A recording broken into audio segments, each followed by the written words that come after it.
ముఖ్యంగా media trial నేరం ఎలా జరిగిందని వాళ్ళే రాసేస్తారు. ఎవరెవరు అందులో ఉన్నారో వాళ్ళే రాస్తారు. తర్వాత వాళ్ళే డిబేట్లు పెట్టి వాళ్ళే ఇంకా ఎవరెవరిని చేర్చవచ్చో చెప్తారు. ఎవరికి ఏ సెక్షన్కి ఏ శిక్ష వేయచ్చో చెప్తారు. ఎంత మీడియా ట్రయల్ జరుగుతూ ఉంది రాష్ట్రంలో.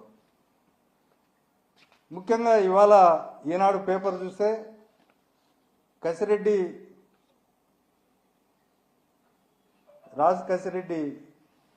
పైన ఒక వార్త రాశారు, జగనే ఆదేశించారు అని పైన హెడ్డింగ్.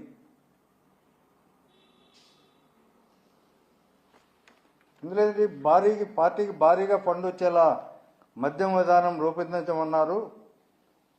సిట్టు విచారణలో కేసీరెడ్డి వెల్లడి.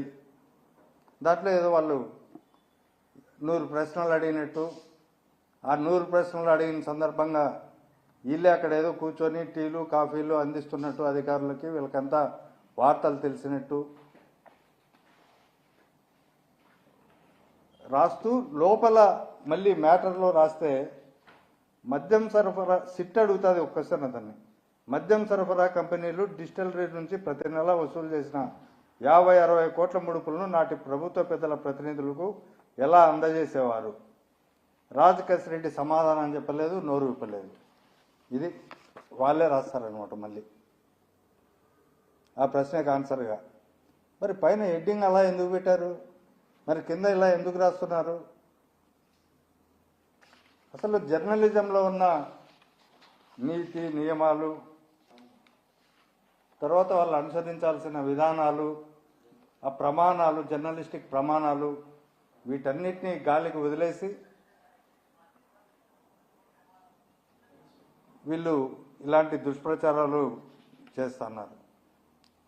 అసలు కసిరెడ్డిని అరెస్టు చేసిన సందర్భంగానే అక్కడే చాలా ఆరోపణలు చేసి మధ్యవర్తుల సమక్షంలో ఈయన కన్ఫెషన్ చేసినట్టు, నేర అంగీకార పత్రం 2 మధ్యవర్తుల దగ్గర రాసినట్టు, దాంట్లో ఈయన నేరం అంగీకరించినట్టు కోర్టు ప్రొడ్యూస్ చేస్తే, కోర్టు డైరెక్ట్గా అడిగితే కసిరెడ్డి నేను ఎలాంటి సంతకం పెట్టలేదు, వాళ్ళకి ఎలాంటి వాంగ్మూలం ఇవ్వలేదని చెప్పి కోర్టులో చెప్తే అదే రికార్డ్ చేశారు. మళ్ళీ ఇప్పుడు పోలీస్ కస్టడీలో పిటిషన్లో ఇవన్నీ ఇట్లా పైన హెడ్డింగ్ ఇట్లా రాసి లోపల ఇవన్నీ చెప్పి రాస్తామన్నారు. అంటే ఎవరి కోసం మీరు ఇవన్నీ చేస్తున్నారు? గతంలో అధికార పార్టీలో ఉన్నప్పుడు జగన్ గారిని 2019 నుంచి 24 వరకు దుష్ప్రచారం చేయడం, అంతకు ముందు కాలంలో చేయడం, ఇప్పుడు ప్రతిపక్షంలో ఉన్నప్పటికీ జగన్ గారిని టార్గెట్ చేసి, వైఎస్ఆర్సీపీ పార్టీ నాయకులను టార్గెట్ చేసి వాళ్ళందరినీ ఎవరెవరికి ఏ విధంగా ఫిక్స్ చేయాలని చెప్పి ప్రయత్నాలు చేస్తున్నారు. ఇక్కడ మిథున్ రెడ్డి గారి బెయిల్ అప్లికేషన్ సందర్భంగా రాష్ట్ర హైకోర్టులో విచారణ జరిగిన సందర్భంగా ఆ రోజు వాళ్లకు అపేర్ అయిన సీనియర్ కౌన్సిల్, ప్రాసిక్యూషన్ వాళ్ళు చెప్పినది ఏంటంటే ఇంకా విచారణ దశలో ఉంది, మిథున్ రెడ్డి పాత్రను ఎక్కడా మేము ఇక్కడ చూడలేదు, ఆయనంతగా ఆయన ఊహించుకొని కేసులో పెడతారేమో అని చెప్పి వేసిన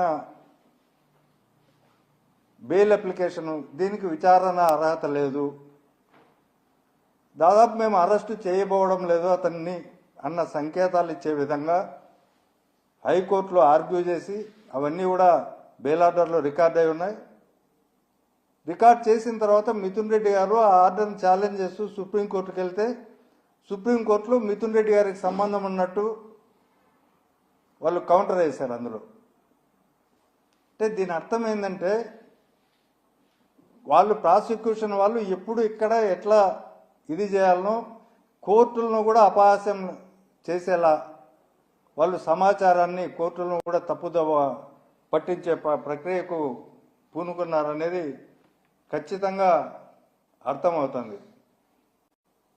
ఈ కేసు ప్రాథమిక విచారణలో ఉన్నప్పుడే ఇన్ని లీకులు, తర్వాత ఆ బెయిల్ ప్రీమెచ్యూరు మిథున్ రెడ్డి గారిని కోర్టుకు చెప్పడం, తర్వాత ఇప్పుడు వీళ్ళు చేసే ఇన్వెస్టిగేషన్ని కూడా చట్ట పరిధిని, న్యాయ ప్రక్రియను, సుప్రీంకోర్టు తీర్పులను అపహాస్యం చేస్తూ వాళ్ళు ఆ ప్రక్రియను కొనసాగిస్తున్నారు. వీటిని అపహాస్యం చేస్తున్నారు. రాజ్యాంగం అంటే వీళ్ళకి లెక్క లేదు, చట్టం అంటే లెక్క లేదు, న్యాయస్థానాలు అంటే లెక్క లేదు. వీళ్ళు వాళ్ళకి ఇష్టం వచ్చిన రీతిలో వాళ్ళు చేస్తా అంటే, అదేవిధంగా పత్రికలు, ఎల్లో మీడియా జర్నలిస్టు ప్రమాణాలకు భిన్నంగా రోజు ఏదో ఒక కథ వండి వార్చడం, వ్యక్తులను వాళ్ళ వ్యక్తిత్వ అనులానాలు చేయడం, ప్రజల మెదడు నిండా విషం నింపడం, వైఎస్ఆర్సీపీ పార్టీ అన్నా, నాయకులన్నా, లేకపోతే మా పార్టీ అగ్రనేత జగన్ గారన్నా ఏదో ఒక రూపంలో రోజు మలయం చేయడానికి ఆధారాలు లేకుండా ప్రయత్నాలు చేస్తున్నారు. తర్వాత ఈ పత్రికల వాళ్ళు కూడా ఎలాంటి ఆధారాలు లేకుండా వార్తలు రాయడం అనేది చాలా దుర్మార్గమైన విషయం. అదేవిధంగా సిట్, ఏదైతే సిట్ అనే దర్యాప్తు సంస్థ ఉందో వాళ్ళు కూడా పేపర్లకి లీకులు ఇస్తున్నారనేది మా ప్రధానమైన ఆరోపణ. ఏవేవి మీరు రాయాలని వాళ్ళు చెప్తున్నారు. అసలు ఇవన్నీ కూడా ముగ్గురు కలిసి, కూటమి ప్రభుత్వము, పోలీస్ అధికారులు, తర్వాత జర్నలిస్టిక్ ప్యాటర్న్లో ఎల్లో మీడియా, వీళ్ళందరూ కలిసి ఎవరెవరిని ఏ పద్ధతుల్లో ఎలా ఇరికించాలని కలిసికట్టుగా చట్ట వ్యతిరేకంగా, రాజ్యాంగ పరిధికి లోబడకుండా న్యాయస్థానాలను అపహాస్యం చేసేలా వీళ్ళు ప్రయత్నాలు చేస్తూ ఉన్నారు. తర్వాత ఇది కొత్త కాదు. గతంలో కూడా జగన్మోహన్ రెడ్డి గారిని 1,00,000 కోట్ల కుంభకోణం అని చెప్పి సిబిఐ ఎంక్వైరీకి వాళ్ళే, కాంగ్రెస్ వాళ్ళే ఒక వర్గం వేస్తే దాంట్లో తెలుగుదేశం వాళ్ళు ఇంప్లీడ్ అయ్యి దాన్ని సిబిఐ ఎంక్వైరీ చేసి దాన్ని రోజు పత్రికల్లో 1,00,000 కోట్ల కుంభకోణం జరిగిందని చెప్పి ఇది చేసి ఏది నిరూపించలేక బొక్క బోర్ల పడిన సంఘటనలు మనం చూస్తున్నాం. కాబట్టి వీళ్ళకి రాష్ట్రంలో తెలుగుదేశం పార్టీ అధికారంలో ఎప్పటికీ శాశ్వతంగా ఉండాలనే ఉద్దేశంతో ఇవన్నీ చేస్తున్నారు. ఇది చట్ట ప్రకారము ఈ పత్రికల పైన, అదేవిధంగా దర్యాప్తు అధికారులు రాజ్యాంగ పరిధికి లోబడి